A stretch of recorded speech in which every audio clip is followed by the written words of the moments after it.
Ija kee kololaa sanaan na waraantee bifa kee bareedaan qalbii koo boojitee amala kee dansaan kan kee na godhattee booji'ameen jira harka laattadheera kunoo geengabsa yaa bareedaa goofaree filadhee filaatti suuqattee akka nama raftu yeroo naasi argatu waliin waan jaalalakee waxxee yaadne waan biraa fide akkasuma barbaadale.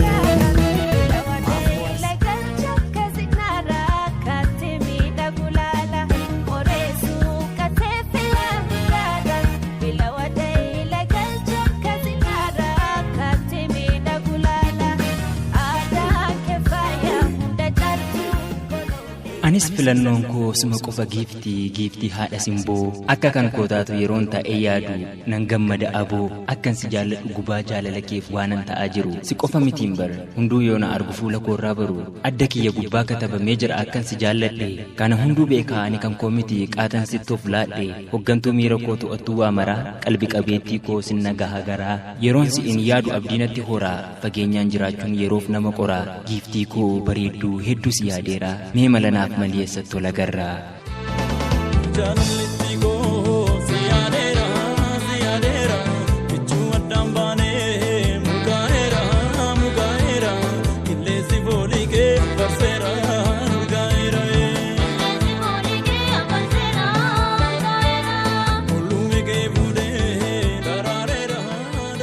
Goota koo bareedaa isa hundanaaf caalu si argachuuf taanaan anoo omaanilu baay'ee si yaadeera amman jedhuun oli gaafan gabaa dhaqu ana duukaa bu'ii koon na bira oole warri koo hin beekan kanaaf of eeggadhu suutana hordofi yaaddoo keenya baana naaf kottu waan ofi.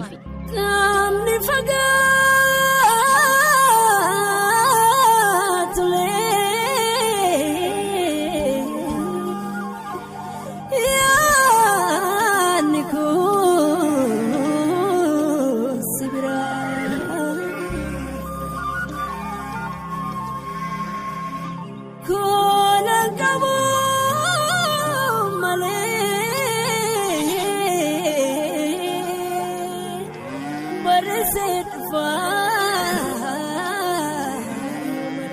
Giiftii bareedinaa qalloo mudhii soonsaa qalbi qabeettii koo na eeginan dhufaa si argeen furadhaa yaaddoo jaalala koo yeroof illee ta'uu wal arguun gaariidhaa obsa wal baafachuuf isa fuulduraatti karoora qabannee bultii ijaarrachuuf nan dhufa na eegii jaalallee ganamaa ishee ija kuulaa kan anaaf uumamtee ishee gitan qabne kan kaarruun balbalaa waan fedhe haa ta'uu gaaras bu'ee bahee caccabsee daggalaa mee tolee naaf jedhii si fudhee tangalaa baay'ee nu miidheera jaalalli halaalaa.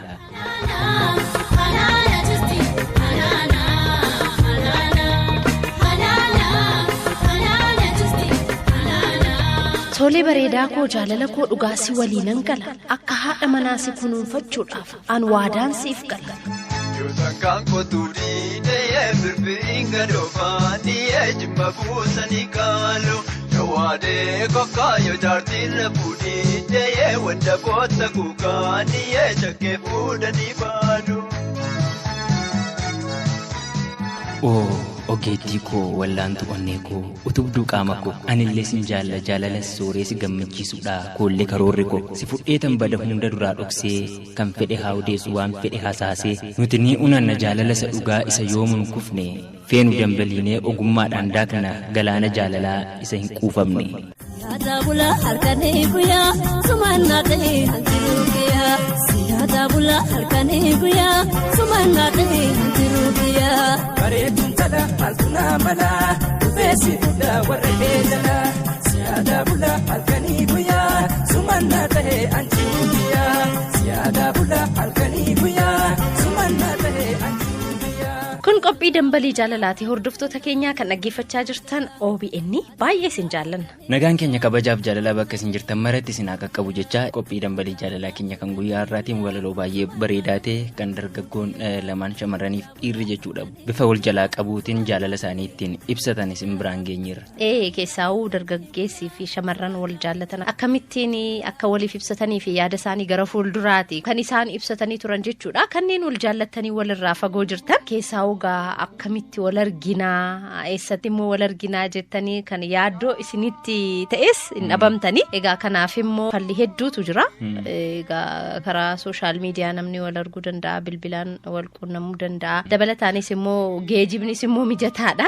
Kaan immoo akkuma walaloo keessattuu kaafnee turre gabaadha keeyyuu wal arguu danda'a. Eeyyeen yeroo seen bishaan waraabdus duukaa bu'ee egaa gara baadiyyaa kanaatti wal arguu danda'a jechuudha gabaas dabalatee egaa haala akkasiitiin namoonni wal jaallattan miirri jara kanatti dhaga'amu isinitti sinuma dhaga'ama waan ta'eef jechuudha haala akkasiitiin jaalala waliif ibsachuunis waan gaariidha jaalalli keessan akka milkaa'ee gara fuulduraatti bultii horatanii waliin jaartan isinii hawwina nuti illee gama keenyaani qophii dambalii jaalalaa keenya har'aa haala akkasiitiin eegalleetii jirra qophiilee hedduu qabna ammas isin hanga xumura qophii keenyaatti akkan waliin turtan isin affeerra. Jalalle mechuko koba konjra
yeroo baay'ee dhiironni gaafa shamarran jaallatan jaalala isaanii himachuudhaaf yookaan immoo shamarrii sana gaafatachuudhaaf hin qaana'anii yookaan immoo hin saalfatanii darbee namoonni saalfatan akkuma jiranitti ta'ee jechuudha shamarreen tokko garuu jaalalli gaafa ishee qabu jaalala sana nama jaallatti sanaaf ibsuu irratti ebelus hin jaalladhaa jechuu irratti gaa akkuma safuutu wanti ilaalamu jira mitiira nagaa hawaasa keenya keessatti baratamaa waan ta'eef shamarranii sirni yeroo dheeraaf tures dhiibbaa sana uumeera jedhee yaada.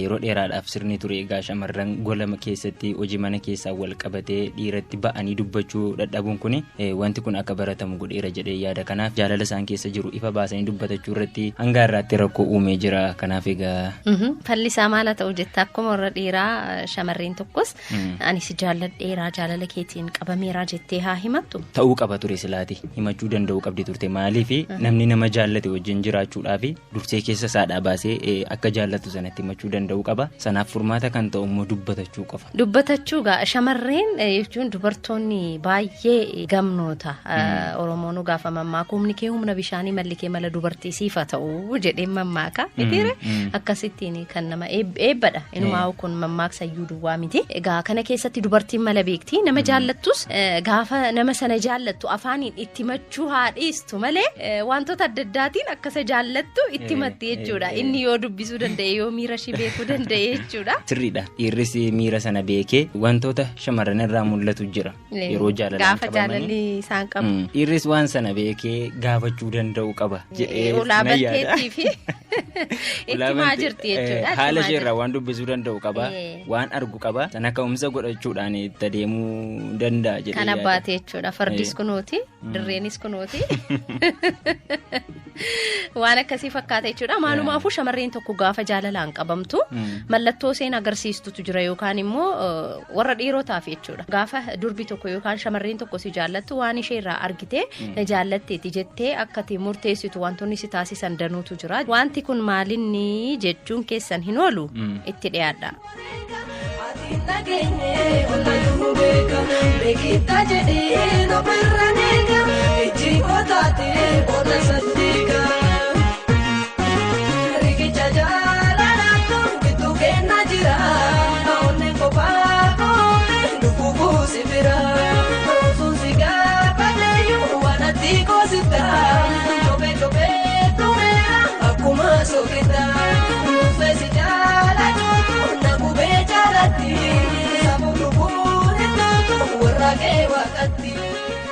Shamarran dhimma jaalalaa irratti iftoominaan dhiyaachuuf aadaa fi safuun baay'ee isaan danqa. Kanaaf jaalala ibsachuuf dhimma uumuu yookiin mallattoo agarsiisu malee fuulduratti akka argame miira isaanii baasanii hin himatani. Kun immoo dhiirota baay'ee dogoggorsiisa. Yeroo tokko shamarroonni utuu hin beekin dargaggoonni waan jaallataman godhanii fudhatu. Shamarranis dargaggoo jaallatanitti jaalala isaanii ibsachuuf baay'ee dhibamu.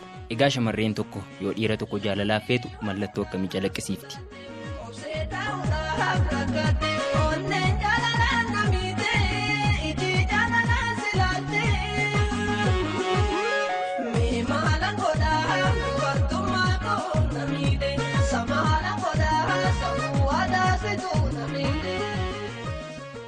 Tokkoffaa ija hannaan si ilaalti. Utuu isheen irra deddeebitee hattee si ilaaltu yoo argite dhimmichi jalqabaa jira. Iji keessan nama hedduu keessaa baasee wal waraana yoo ta'e dubbii jabeessi. Kun qofti garuu ga'aa miti. Lammaffaa ammas maqaas waamti. Afaan isheerraa maqaan kee deddeebi'ee dhufa yoo ta'e garaan ishees bira. Nama biraa waamuuf jettee maqaa kee fayyadamti yoo ta'e onnee ishee seenaa jirta. Sadaffaa si waliin ta'uuf sababa uumti. Sababa adda addaa fayyadamtee si waliin ta'uu yookaan turuu feeti yoo ta'e ammas dhimmichi jabaachaa jira. Arfaffaa bakka ati oolti. Bakka ati bashannanaaf yookaan hiriyoottan kee waliin wal arguuf yeroo baay'ee feetu isheenis argamuuf baay'ifti yoo ta'e si waliin bashannanuuf kajeelu. Nama irraa addatti si waliin odeessuu barbaaddi. Nama yookaan hiriyoottan keessan waliin yeroo teessanii odeessitan isheen waan ati odeessitu irratti addaan xiyyeeffatti yoo ta'e keessumaa immoo yeroo morkiin ka'u si cina gorti yoo ta'e dubbii jaalalaatii irratti baradhu. Torbaffaan baacoo kee jaallatti. Baacoo ati baacoo hundumtisaa ishee kofalchiisa. Ija keessa si ilaalaa si dhaggeeffatti. Baacoo keettis gammaddi. 8ffaan qaamaan sitti. Mudhii yookaan ciqilee yookaan barruu harka kee qabachuu feeti. Si bukkee taa'uu filatti. Xaba keessa yeroo kufaltu sababa barbaaddee laphee keetti hirkatti. Rifeensa mataashee harkaan fattaalaa si ilaalti. 9ffaan waan ati feete yookaan waan ati jaallatti. Waan ati jibbitus ni jibbiti. 10ffaan si waliin jiraachuu akka barbaaddu sitti himti. Yoo intala obsa fixachiiftee amma isheen afaanii baafattee sitti himtutti eeggatte ati dhugaa dhiira jaallatamuu qabudha. Hin ariifatiin carraa isheef kenni. Kana hundumaa gootee yoo calliste hospitaala deemisa katta'ame.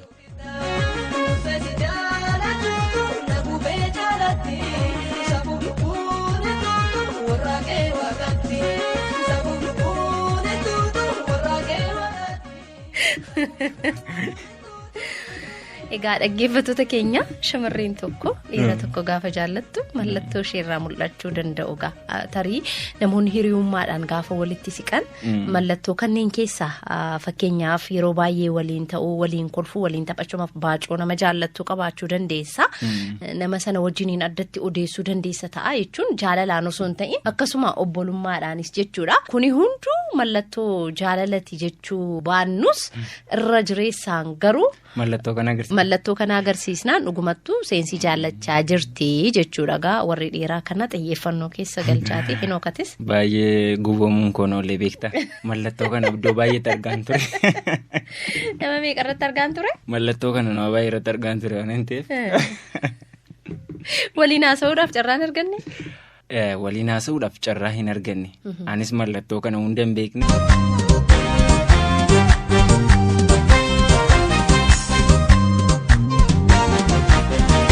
Wala barruun qalbiina fuute ejjidanuu sirranna buute. Manta alaata barbar lapheena gochuun jalqabde maarre halkan gorsaana bulchu. Manta alaata barbar lapheena gochuun jalqabde maarre halkan gorsaana bulchu.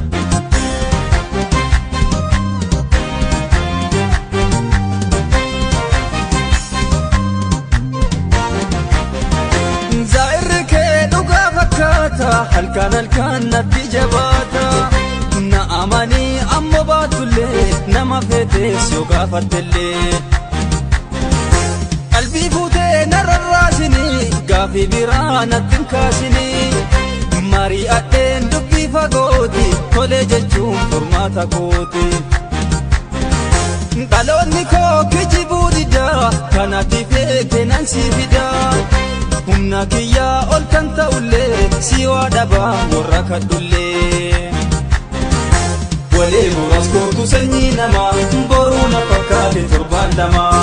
Si jaalle jennaan natti hin boonine guyyaa beekamaa narraan oolini.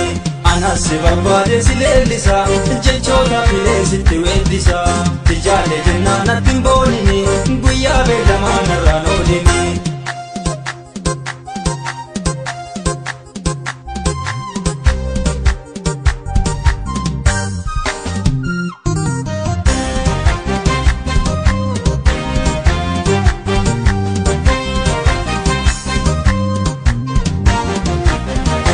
ولا برو قلبي نفوت ولا برو قلبي نفوت اجدنو سر النبوت ما انت لا تبربر لبينا قجون جلقا بمار الكن قرصان ما انت لا تبربر لبينا قجون جلقا بمار الكن قرصان